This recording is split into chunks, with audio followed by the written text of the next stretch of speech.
Welcome back to It All Counts, the podcast where we continue to learn and grow together. This is a great one for me, and I think this is one that we all need to pay attention to. This is profound, and I think it'll help all of us in all walks of life. Welcome, Dr. Ademola. Thank you for having me. How you doing? I am doing great. Good. How's your family? Family is great, and I'm honored to be here today. Well, thank you. Doc, tell us a little bit about your background and your path and how you got to this point to being a physician. Okay. Well, my path started from a little boy from Lagos, Nigeria, and I was casted as a doctor in the elementary school play. And the role of that person was so important that I said to myself, when I grow up, I'm going to be a doctor. And I kind of chased that dream and found my way here. Did college in New York and did medical school at Howard University in D.C., trained in Pittsburgh, and I've been in Orlando now for about 21 years practicing emergency medicine. I had my passion. It was a dream of mine, and I chased it. I mean, there are a lot of, trials and tribulation along the way, but I found my way to what my dream was, and that's how I ended up here. Now, Doc, leaving Africa, was there a fear to getting to this point, or did you have family members that came before you? So my father actually was an executive for Mobil Oil, and he was relocated to the States at the time, and I was his eldest son, and he was like, I don't want to leave you behind. I need you around, so let's transfer your credit here, and you can start college while I'm here. Well, it lasted for about a year, and he went back because back home he has a chauffeur, maids, and stuff like that driving him around, and here he has to get on the subway and things like that. Yes. That just didn't work out for him. Okay. But I was already in college, so I stayed on and proceeded with my education. I like that. Now, Doc, you're an ER doctor and a very successful one, but you also started a concierge service. Can you please tell us about that? Well, after spending about 21 years as an emergency medicine physician, and what I realize is I see a lot of men that come to the ER with conditions that are preventable. And some of these men, by the time they get to me, it's too late. Some might be lucky that we identify the diagnosis early and being able to fix the problem. And it dawned on me that I am tired of seeing young, successful men, or men, period, dying young. And when I look at it, I realize that a lot of men do not like to go to doctors. That concerns me. So I started doing research to find out why. And when I spoke to a lot of high-level men, what they often tell me is, I don't have time. I don't have the time to go sit at the doctor's office for 3 hours. I could be making money. That my time is precious by the time I make the appointment and by the time I get to the doctor's office and all the wait. That's 3 hours of my morning. I can't do that. So by virtue of that, a lot of successful men avoid going to doctor because of time. That's one part of it. There are the other men that do not like to go to doctors because they do not want to know. They're just afraid of knowing. And that's a problem. And that's another myth that has to be dispelled, that it's okay to know. Because the earlier you know, the sooner you can find an effective way to manage you. Man, Doc, you just hit me in the chest. And I say that because in my profession as a college basketball coach, I didn't go to the doctor unless Roberta made me go to the doctor. And to be totally transparent, I had a scar on my body for years. And I put it off, And it led to me actually seeing a doctor. And then all of a sudden, it resulted to a colonoscopy.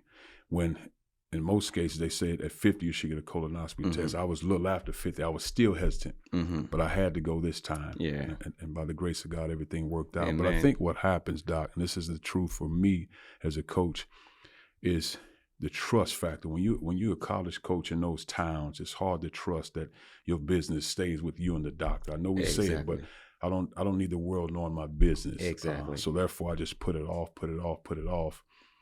And sometimes, like you said, it can be too late. So what advice would you give coaches? Because they're all around the country, all around the world. How do they deal with that trust factor? Well, at the end of the day, it's your health. Regardless of the trust factor, it is your health. Because if you, let's say you 38 years old, 40-year-old coach, and you're battling with some abdominal pain, and you're seeing blood in your stool, or the pattern of your stool looks funny, But instead of you taking action, you're worried about trust. By the time you get over that fear of trust, it might be too late. I'll give you an example of a 38-year-old that was in the same situation and did not want to go to the doctor. They scared of knowing what's going on until their significant other actually pushed them because they saw something in the toilet that said, there's blood here. What's going on? We're going to see a doctor today. Found out they had a stage 4 colon cancer. Then it's too late. So the idea of worried about trust over taking action could lead to disaster. So we all worry about our privacy, and most hospital has what we call HIPAA, that your privacy states that nobody is supposed to share your information. Like if you come to my hospital where I practice emergency medicine, if you know my patient, I cannot open your chart. If I do that, I get in trouble. I can actually get fired. So there's a lot of things, system established within the healthcare system to protect your confidentiality. I mean, when you hear about some celebrities go to the hospital and somebody leaked something, but guess what? There's your fingerprint on every keystroke on that computer that they know who, when, and where, and they'll find you. So I'll make sure that don't let trust be an impediment to you seeking care and just doing the affirmative, proactive care for your health. So, Doc, the routine checkups, the screenings, and the milestones for men, can you talk about that? When and what should we be proactive? Yeah. So when I talk about, as we talk about Men's Health Month, this is actually perfect to address things that affect men. When we talk about proactive care, some use preventive care. I call it proactive care. So taking action. And there are some recommendations that says that at this age, you should be doing colonoscopy. They say after 45, after 50. Or at this age, we should be checking your PSA for your prostate. Or at this age, we could be checking that. What I realized is not one size fits all. They will tell you like you can't do colonoscopy until you're after 50. But I've seen men, 38 years old, 40 years old, 42 years old, diagnosed with stage 4 colon cancer because they keep telling them, you're not due for colonoscopy. They will not approve it because you're not 50 years old yet. I've had men 40 years old, 42 years old diagnosed with prostate cancer, stage 4, because they're telling them that, it's too early for us to check your PSA. So for me, I tell some of the men I meet that spend your out-of-pocket money to find out yourself. If the insurance company say they're not going to pay for it, then you go ahead and figure out how to do it.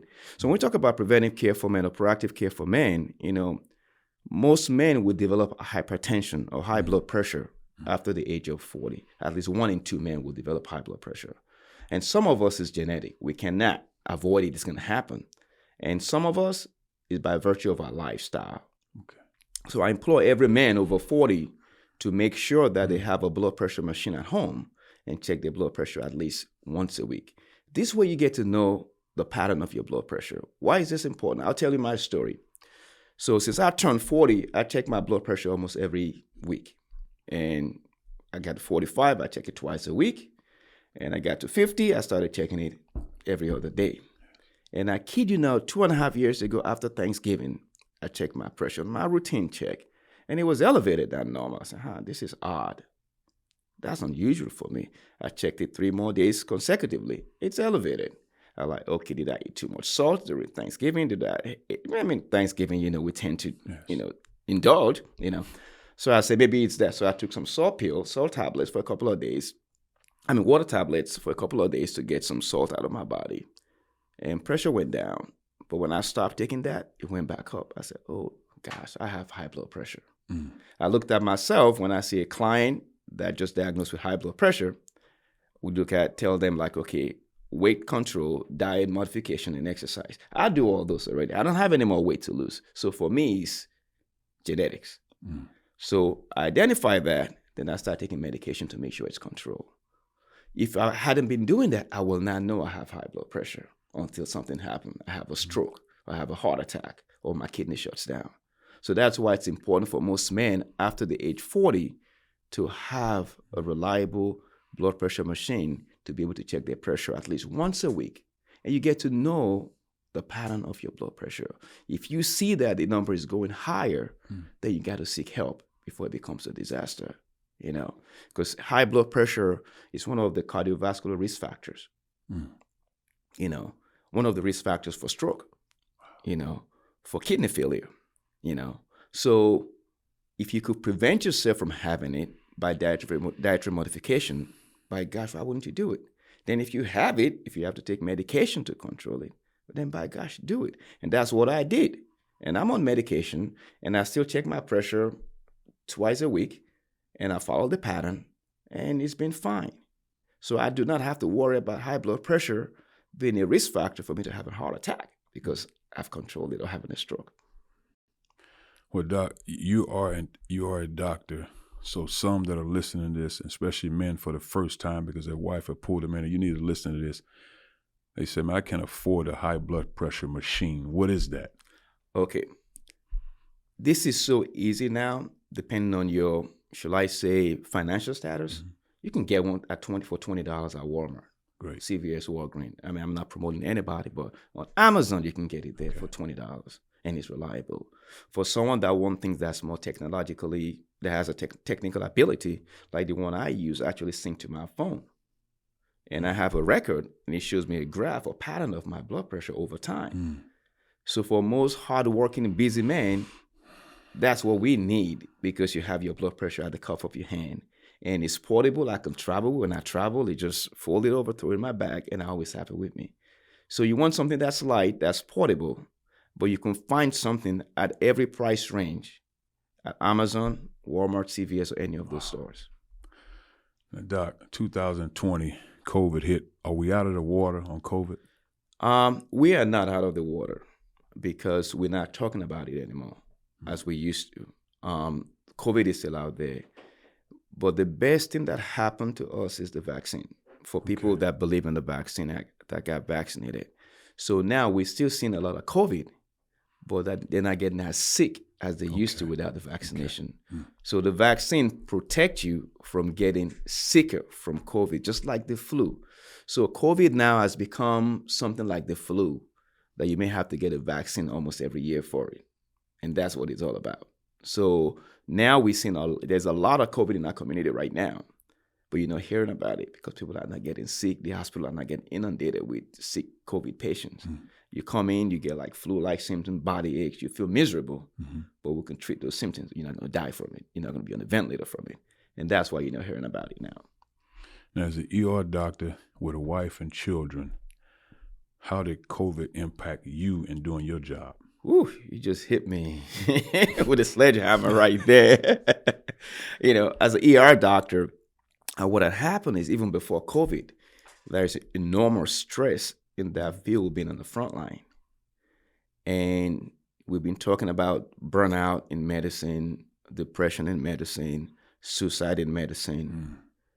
And when COVID came, it was like putting like a gasoline on a simmering wildfire. And it just went boom. So a lot of doctors that were struggling with near burnout became burnout. A lot of doctors struggling with depression became now fully depressed. That some committed suicide. Some walked away from the field. In my situation, I was teetering on the edge of burnout because I'm involved in a leadership role in the hospital and also do my clinical duties. So I've been pulled in different directions. Now, because I have kids and I have a wife. And what happens is when it hit me hard, it dawned on me that I have patients. As a physician, you want to help. You want to cure. You want to make people feel better. And you see people that you cannot help. And you see them in the hallway dying. And you just look and you cannot help. And that affects you emotionally, mentally, and psychologically. And the hardest part of that is the fact that you're not sure if you'll be the next victim.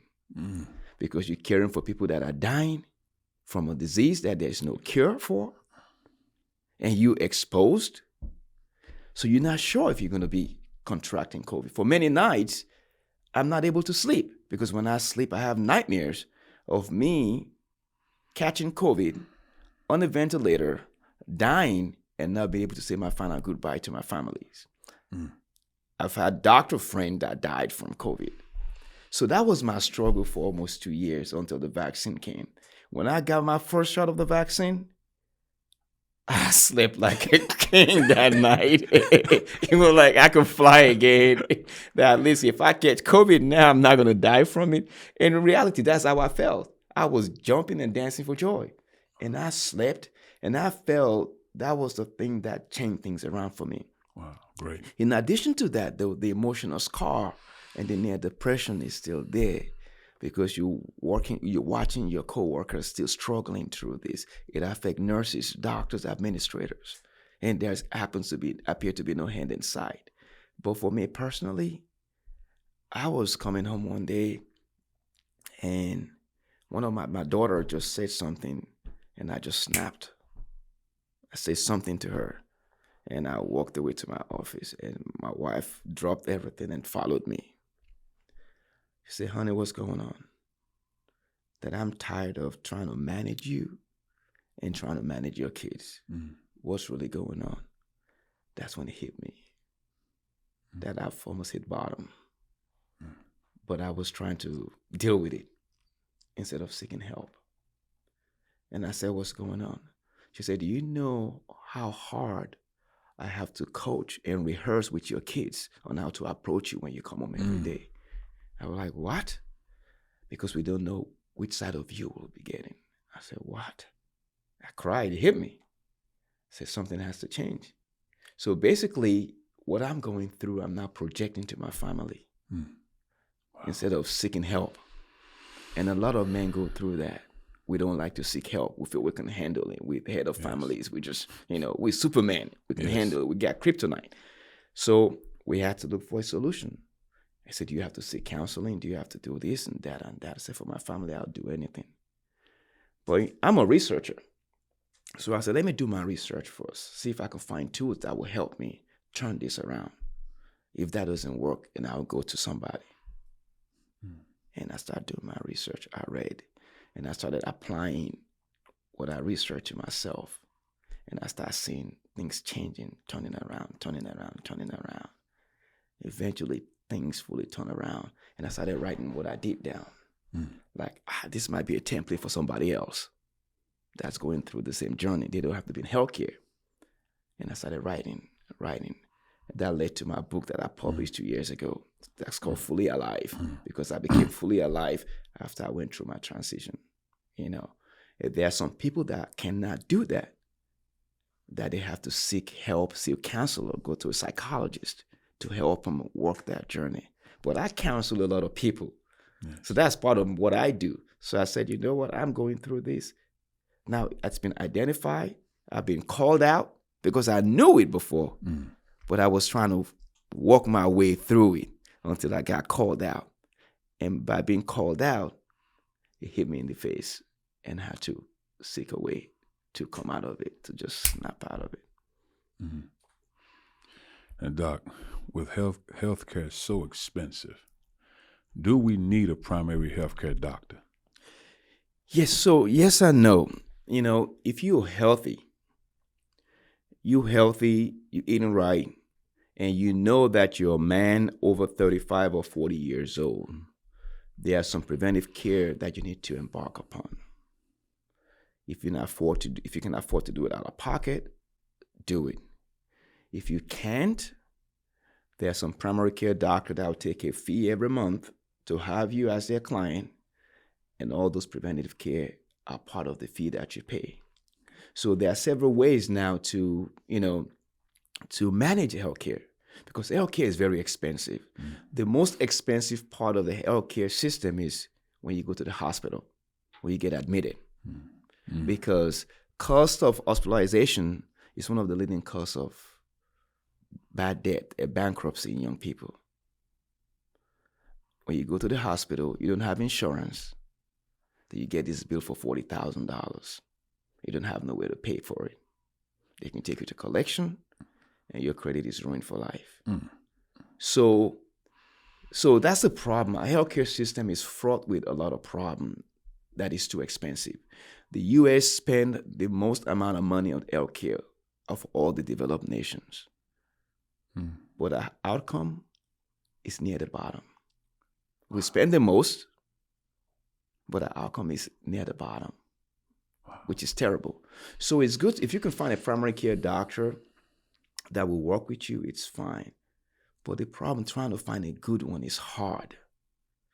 So people reach out to me on a daily basis. Do you have a doctor to refer me to? And it's sad that I can't say, call this person, because the one I have you call, they're too overwhelmed because they're good, that they can't see you for 3, 4, 5, 6 months. I may call in a favor, but I can't call in a favor all the time. So that's where you start seeing all these concierge practices coming into play to say, you know what? You don't have to worry about that. Okay. If all you want to do is your preventive care, there are doctors that you just pay flat fee. They get it done for you every year, unless we find something. Yeah. At least you know your health is, you're following your health, you're taking care of your health, and you're getting your health care that you need. And when something happens that you have to be in a hospital, most of these concierge doctors have privilege in the hospital. They have doctors that take care of their patient in the hospital, that they can say, okay, we're going to admit you to this hospital, and these are the team that will be working with you, and how be overseeing what they're doing to make sure that you're good. You still get the service that I provide you. So that's out there for people that can afford it. And Doc, I know for me and guys I grew up with, we struggle with going to the doctor. How is it across the board between different nationalities on men going to see the doctor? That's a very interesting question, Coach. Do you know that a lot of white men see doctors more often than black men do? And there are several factors to that. And this is sad to say. This is like 2023. But the problem is there's a distrust. A lot of black men do not trust their doctor. They do not trust. This. I can't believe I'm saying this. They do not trust going to see a white doctor telling them what to do. Most of the time, they will not follow the instruction. So until we surpass that or break that ice to be able to say, okay, this is the doctor that's available, but we don't trust. And why? The reason why is we have implicit bias everywhere. There's implicit bias in healthcare.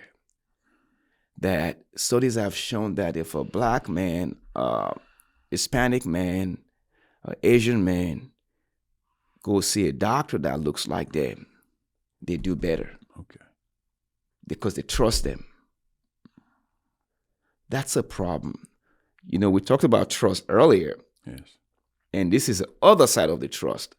Because a lot of black men do not trust white doctors. I wouldn't say majority. You know, I have friends that are phenomenal white doctors that are my buddies, and I would send clients to them. But for some reason, there's this inherent bias in us to say, you know what, I can't trust you based on generational history. So that's a problem. And that's one of the reasons why we see differences as to who seek health and who doesn't. And the other part of that is socioeconomic status. Yes. You know, a lot of us come out with a baggage in terms of you come out of college, you have humongous debt. And why your counterpart do not have any debt? I mean, some do, but the socioeconomic status, you can't afford it. You can't afford the copay. You can't afford this and that. So you do not go. So those are the things that we've seen. Other than the implicit bias and the socioeconomic status, when you combine them together, that's the reason why most black men don't go to doctors. Well, we got to find a way to change that. Yes. And I can speak on my oncology doctor, Dr. Andy Greenspan. When I was going through cancer, I had non-Hodgkin's lymphoma back in '97. And he talked me through it. Roberta and I talked us through it. He was gracious. He had a sense of humor about him. And I think he was diligent in his approach to make sure I stayed alive. And grateful for him to this day. And I completely had to trust him because I had no other control. Exactly. And I thought he did a phenomenal job. So I think we have to find ways to trust. But now, Doc, speaking of the cancer, can you catch cancer via something you're eating? Because I hear a lot of studies on where you eat this, that diet, putting this in your system. Can that happen? So there's a lot of myth out there, and there are a lot of facts. So right now, the most current myth, or should I say, it's not even a myth, it's a science right now, are some sweeteners. Okay. That we use, or that's been used over years in some of the things that we consume. One of them is called sucralose. And last year or early this year, it was discovered that sucralose actually denatures your DNA. So if you pick up that bag of Wheaties, if you look at the ingredients, but what happens after that report, a lot of the producers or manufacturers stop using sucralose as a sweetener, and they start using cane sugar. So it took science to uncover this. But do you know how long we've been eating sucralose as sweeteners? So that's one research. There'll be other research that will demystify that. So it's hard to tell. However, when you look at the overall food that we consume in the developed world,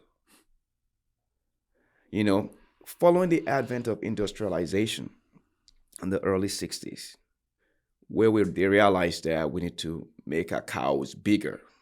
We need to have them make milk faster and in bulk. We need to make the chicken grow bigger, faster, and make eggs quicker. We started pumping them with hormones. So those growth hormones will have impact over time on us. So there are a lot of things that we're seeing right now that may be related to all those growth hormones. That's why you're seeing the trend on organic products that does not have hormones in them. Why do we have a 10-year-old girl going through menstruation or 9-year-old going through menstruation? Because of these growth hormones. Why do you have a 7-year-old boy growing a pubic hair? So these growth hormones have effect on us over time. And that's what we consume. You see those chicken thighs from McDonald's, or where you go to chicken outlet, it's like big thighs. Those are pumping growth hormones. Regular chickens take about a year to mature. Okay. Most one we eat takes about 2 months. Making big. Okay, Doc, let's talk about sex. Oh, Lordy. We're smart of men's health, Hey, we have to talk about it. We gotta get It's to men's it, Doc. health, Erectile dysfunction is a big thing. You see commercials all the time. Yeah. Help me out, Doc. not that I need it right now, Doc, but help me out. It's like every man in their lifetime will go through this issue. I'll tell you a story. Since it's about 15 years ago, I was working in the ER, busy. I was doing a night shift between delivering a baby, gunshot wound, a heart attack. And there's a patient that's been waiting for chest pain for 3 hours. And so when I left my last delivery of the baby, and I run, I'm so sorry, I apologize for the delay. It's about 3 a.m. in the morning. I said, tell me about your chest pain. He looked at me and said, Doc, I'm not really having chest pain. That, Doc, I said that so I can get in quicker. Okay. Doc, when you see a beautiful woman and your stuff goes like that, but mine goes like that, I get off a wink. I'm like, excuse me? You mean you in the ER because of off a wink? I said, Doc, that's a medical problem for me.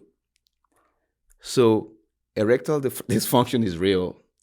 And there are some things that we can do to minimize that, because it's going to happen with time.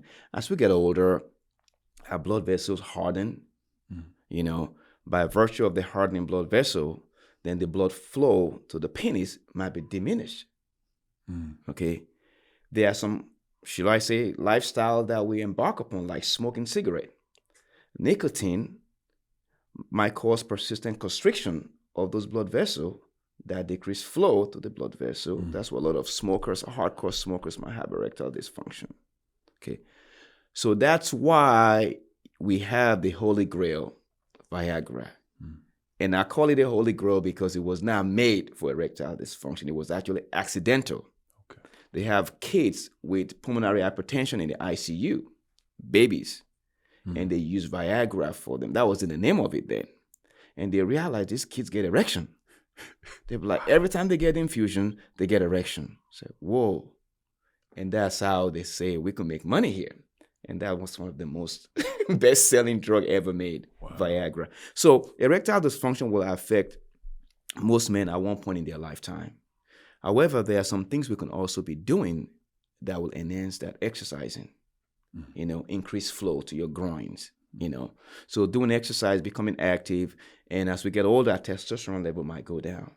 And testosterone also has something to do with sex drive and erection. Yeah. So there will be some men that say they have a low T, they take testosterone supplement. However, taking those supplements, taking those shots every month also has its effect. It give you a blood clot and stuff like that. But there are other ways that you can take supplements to enhance your sex drive to help you minimize the effect of erectile dysfunction, such as DHEA. You can take daily. And basically, it's a natural form of testosterone. It's actually a precursor to testosterone that you can take, that your body converts to testosterone. And it keeps at a normal level. Then you still have the drive that you feel. But erectile dysfunction affects a lot of men. There's no shame in the game. If you're going through that, seek help because sex is important to our lifestyle. As a matter of fact, some studies show that the more sex you have as a man, the more you ejaculate, decrease your likelihood of developing prostate cancer. How about that? Wow. There are several studies that have shown that the more sex you have, the more ejaculation you have, decrease your chance of getting prostate cancer. So there are a lot of ways to help with ED. But if you have it, seek help. Don't be shy. There are some programs that will actually send you stuff at home anonymously. They have some telehealth program. You just dial in and tell them what's going on. You speak to a doctor, they send you help. So seek help. I mean, we can't say cure it completely. There will always be medicine to help you manage it. And that's what we've become now. We have a lot of alternatives that help manage it. So, Doc, what do you consider a healthy sexual life? Once a week, twice a week, how many times a month? That's an interesting question because, I do men's health and wellness, and as part of my intake questionnaire is how much sex you have a week. And most of my clients look at me and they just laugh. One will say, I'll be lucky if I get it once a month. And they're in the relationship? Yes. Some say sex. Now, why is that, Doc? Okay, I'm going to drop a bomb here. What I realize is when you're telling me that you're married, you're in a relationship, you sleep in the same room and same bed every night, and you having sex once a month, then there is a problem. I'll use an analogy here. Can you remember the first time you started dating somebody? You bring flowers, you take him out to dinner, you wine and dine them, and guess what? They put out. I hate using the word, you have sex, you get something, and that's not the goal of it. You're just doing what comes naturally to court this woman. And as part of that, you get some sex. Once your relationship gets to a point where you put the ring on the finger, guess what we stop doing? All those things. So we stop doing all those things, but we expect to still get the same thing. Because a woman still needs courtship. A woman still needs to be taken out on a date. A woman needs to be brought flowers. And all the things you did while you were dating the woman that you ignored, neglected doing, you need to start doing that. Then you will enhance your sex life. And one of the things men also do not understand is you have a woman that's worked all day, cared for maybe 2, 3, 4, 5, 1 kids that you have, take them to school, pick them up from school, shuffle them all around town, ask to make dinner, wash clothes and stuff like that. She's been on her feet all night, all day. And you come home. I mean, you've had a long day at work too. But you say, hey, what's up? She look at you like, tapping on my feet. She wouldn't even say nothing. She just look at you like, just walk away. So we got to put that in consideration in terms of where the woman is coming from. They may not be in the mood for that by virtue of their day. But if you come home with a bouquet of roses and say, honey, I know you've had a long day. I'm home. What can I do to help in the house? This is my contribution, and I want to let you know I appreciate you. Guess what? You may get some. And the other thing we don't realize is we speak different language. Yes. A woman might just need a quality time with you to make her feel important. But we think just bringing gift to her is what's important, but that's not important to her. So understanding the language your partner speaks also will enhance your sexual relationship. So for us, if you want to get engaged in a good sexual relationship with your wife, assume you have a nice plant. You have to water it every day. You have to fertilize it. You have to prune that plant. And guess what happens when you do all that? The flower blossoms. If you stop doing that, the plant dies and the flower does not blossom. Approach your woman like that and see what happens. That's great, Doc. That's great information. Now, Doc, one last thing on this. What advice do you give men, or have you had men that are in healthy relationships at home, but the sex isn't there, or they erectile dysfunction takes place, but they see a woman in the streets and boom. Yeah. The same thing happened because at home, the things you want to do to that woman you see, you want to court them. You want to do all that stuff. Why don't you take a step back and do that for your wife, for your partner, and see what happens? Because if you coming home every night and your partner just want to go to bed and just like, I don't have time, I'm tired, I'm too tired all the time, eventually that will affect you too. Okay. You lose the drive. You don't have the motivation. You stop trying. And the next thing you know, someone outside is trying to throw stuff in your face. You're like, how come it's not happening at home? And everybody's trying to throw something at me outside. Then you step. And that's the first cardinal sin. And that leads to disaster, emotional turmoil, deception, and all that stuff. I don't ever want to deal with that. So if I know what I have to do with my partner, my spouse, to make sure that we have a healthy relationship, I need to do it. And if you speak to your spouse, she tells you exactly what she needs. You don't have to be guessing game. Say, honey, what do I need to do to make you feel the way you felt when we were dating? And she look at you and she'll sit down and say, oh, really you want to know? And she'll tell you. But just ask. Because I kid you not, if you're having that relationship you were having when you were courting your partner, if you start that today and go back to doing that again, you will have a healthy relationship. And mind you, based on where the woman is in their age though, there are some conditions that can actually diminish their sex drive significantly. You know, a woman over 40 might be going through a condition called perimenopausal state. That's a state before menopause. And what happens during this phase is the fact that there's a struggle between the hormonal balance.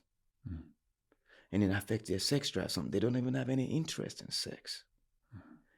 So unless you understand the phase your woman is, you will never know. That's why it's important to ask her, talk to her. She will tell you what's going on. But most of us don't want to talk. We just want to come in and, get some. I love it, Doc. Now, Doc, you talked about exercising. You talked about a solid diet. Where does sleep play in all of this? Ooh, you just opened a can of worms here. So when you talk about men's health, we talk about your physical health, taking care of your health, being healthy, doing all the preventive care stuff. You talk about your emotional health. You talk about your mental health. What happens is sleep has a lot to do with all those collectively. Because sleep is instrumental to your physical health, emotional health, and mental health. So what happens in your brain when you sleep. Your brain actually works harder while you're sleeping than while you're awake. That's interesting, right? You think I'm sleeping, my brain should be sleeping. It actually works harder because while you are asleep, when you are still, that's when the brain performs all the restorative functions. It does its tune-ups. It stores memories in different panels in the brain, segments in the brain. But the most important one is clearing garbage from the brain. Because when the brain functions, it's a biochemical process that releases waste products. Those waste products need to be cleared from the brain. The brain needs time.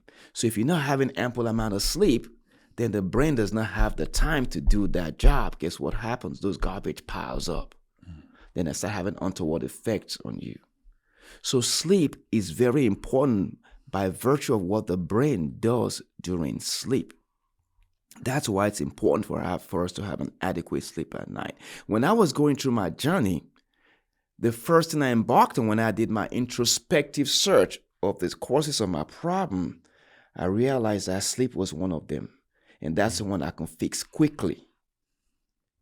And when I realized that when I'm going to work in the morning, I'm rushing. And if a car stops suddenly, I'm honking the horn. I'm, making gestures. If you stay too long at the stop sign, I'm making gestures. And by the time I get to work, I'm already charged. My pressure is high. Then I say, you know what? Let me see what happens if I sleep 7 hours to 8 hours every night. And at first, I said, I'm a physician. There's no way I can do that. But I found a way. So what I did was I had to prioritize. And I said, my sleep is non-negotiable. So for me, my sweet spot is 7 hours. Man. When I get up, like 4:30 in the morning, I've slept 7 hours. Because I go to bed like 9:30, 9 o'clock at night. By 8:30, I started winding down. Okay. By 9:30, I'm out. By 4:30, I've gotten 7 hours of sleep. I'm energized. I work out for half an hour before I go to work. And when I'm driving, I'm at peace.